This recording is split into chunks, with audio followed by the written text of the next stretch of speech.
Good evening. We do begin with that breaking news, a last-minute deal tonight between the U.S. and Iran to stop the fighting, at least temporarily, after 38 days of joint U.S.-Israeli military operations against Iran, known as Operation Epic Fury. That agreement announced this evening by President Trump.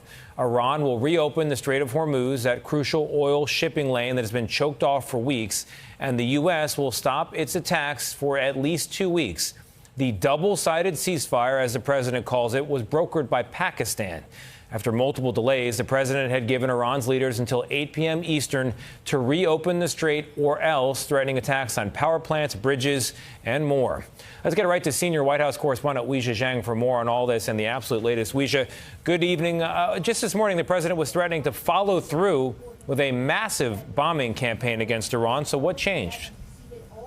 Well, Tony, we know that at this hour, President Trump is inside working in the Oval Office. And of course, just a short time ago, he fired off that tweet with the critical announcement. We know that intense talks unfolded throughout the day with the Pakistani prime minister negotiating the ceasefire agreement and Vice President Vance representing the U.S. in those talks. The president made clear that his top priority for any agreement was reopening the Strait of Hormuz. He said Iran has agreed to the complete, immediate, and safe opening of the strait, and that's why he agreed to suspend the bombing and attack of Iran for a period of 2 weeks. As you mentioned, he is calling this a, quote, double-sided ceasefire.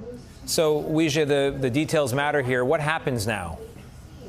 Well, President Trump says he has received a 10-point proposal from Iran, and he believes it is a workable basis on which to negotiate further, adding that this 2-week period will allow the agreement to be finalized. What we don't know, Tony, is whether the president's dire threat remains. Just this morning, of course, he warned that if a deal was not reached to end the war, quote, a whole civilization will die tonight, never to be brought back again. He says the U.S. has a plan to bomb Iran's bridges and power plants, which has raised concerns among both Democrats and Republicans because, of course, that is civilian infrastructure. Tony, we should note that as of this hour, though, we have not heard from Israel or from Iran, and the Pakistani prime minister says that more details will come in due course. All right, Weijia, thank you very much. What are they thinking inside Iran tonight? Not only those in the regime, but ordinary Iranians. For 2 decades, our senior foreign correspondent, Elizabeth Palmer, has shared rare detail of life there. And tonight she has new reporting on how people are preparing for yet another escalation of this war. She joins us now from Tel Aviv. Liz, good evening. Good evening, Tony. In just over 5 weeks, the U.S. and Israel say their warplanes have hit more than 17,000 Iranian targets. Today, the U.S. carried out fresh strikes on military installations on Iran's main oil port, Karg Island, last attacked 3 weeks ago. Israel hit 8 bridge sections. That after an American strike last week destroyed a brand new suspension bridge near Tehran. An Iranian human rights group says more than 1,500 civilians have been killed. Millions more, trapped by a war they never asked for, have simply carried on.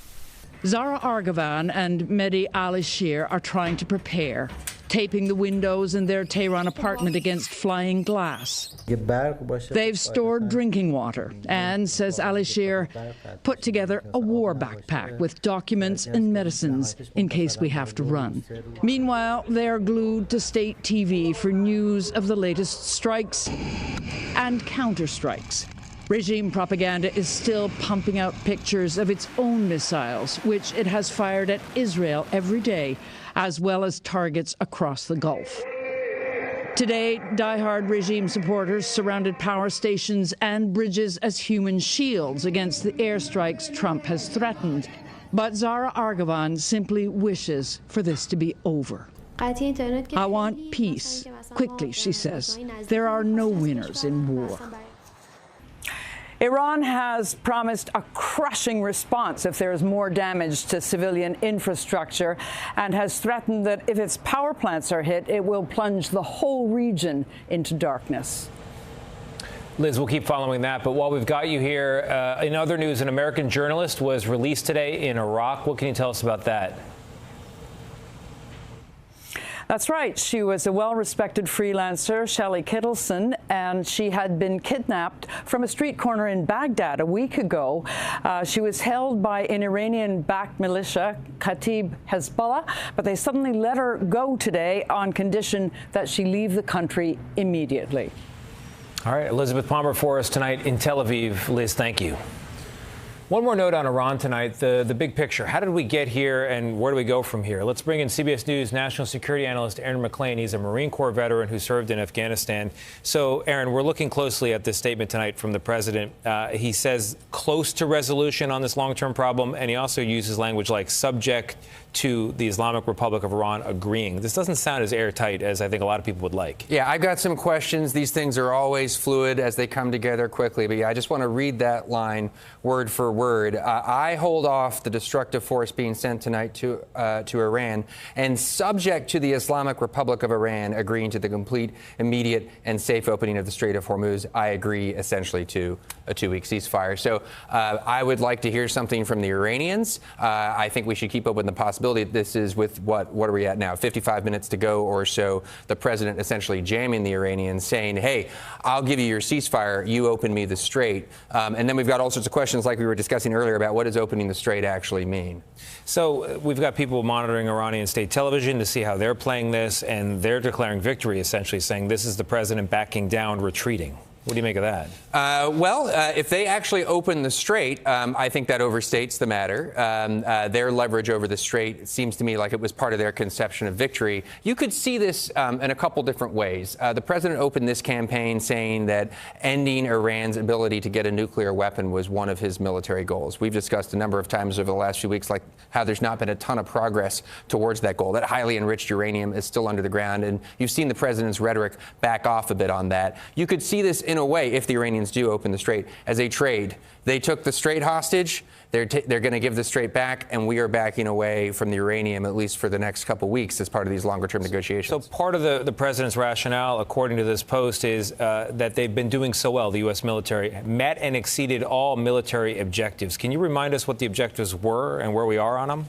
On February the 28th, early in the morning, the president gave remarks where he identified the objectives of the campaign as follows: Iran's missiles, its ability to produce missiles, its Navy, its support for terror proxies, and its nuclear program. And we could go through those and kind of give grades. The Navy is in bad shape, the Iranian Navy. It is largely at the bottom of the sea or has holes in the side. The missile program is extraordinarily degraded, but they can still shoot up to a couple dozen missiles a day. Yeah. Terror proxies, open question. Nuclear, open question.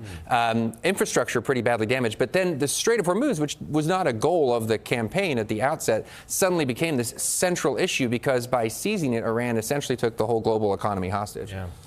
Well, we're going to keep monitoring it. For now, though, it seems like there is a ceasefire subject to quite a bit. Aaron MacLean, thank you very much. Appreciate it.